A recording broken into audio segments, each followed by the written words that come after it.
И няколко часа по-късно да видим кога свършихме. Пускаме му тоците.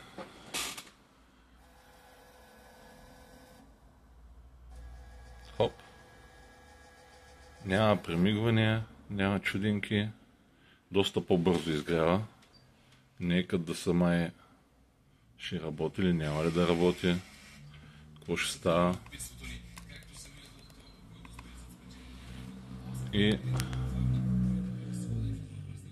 освен нов флаша, който се беше гътнал, му сложихме и друга версия на софтуера. В момента вече е с 6-та.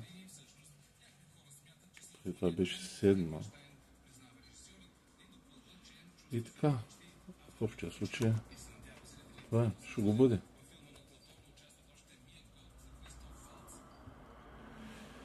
Ще работи. Толкова. Това е. Топ. Толкова от нас.